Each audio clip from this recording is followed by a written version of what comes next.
Des images spectaculaires qui nous proviennent du Népal. Village complètement dévasté après une crue des eaux soudaine aujourd'hui. Donc, on dénombre 160 morts et plus de 400 personnes portées disparues. Sabrina, donc, des Canadiens qui font d'ailleurs partie des gens qui manquent à l'appel.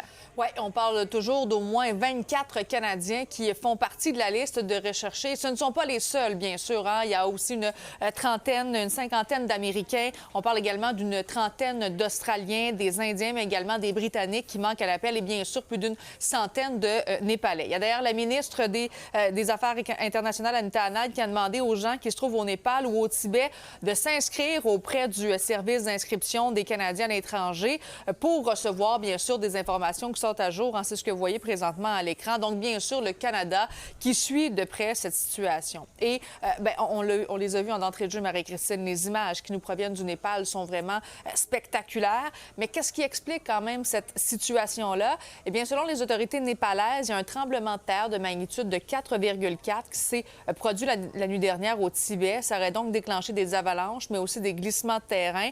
Ça a formé des embâcles sur des rivières de la région qui ont fini par céder. Et c'est ce qui aurait créé cette immense vague d'eau et de boue dévastatrices qui se sont déversées dans une vallée, en fait, de l'Himalaya.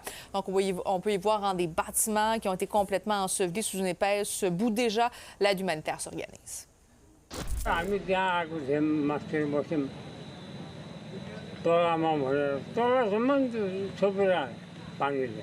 Two staff from the World Health Organization are already on site with enough medical kits for about 10,000 people for 3 months, as well as tents and logistics support.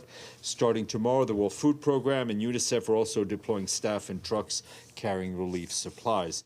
Sabrina, c'est clair, quand on voit l'état de la situation, que les autorités vont prendre des jours à retrouver des victimes. Oui, et les autorités, d'ailleurs, qui craignent, en fait, d'ailleurs, que le bilan, bien sûr, augmente dans une situation comme celle-ci, parce que, bon, c'est survenu extrêmement rapidement, mais on peut se poser la question, quand même, est-ce qu'on aurait pu, en fait, prévenir la situation et évacuer les gens qui sont situés, justement, dans cette zone à risque? J'ai posé la question un petit peu plus tôt aujourd'hui à un expert.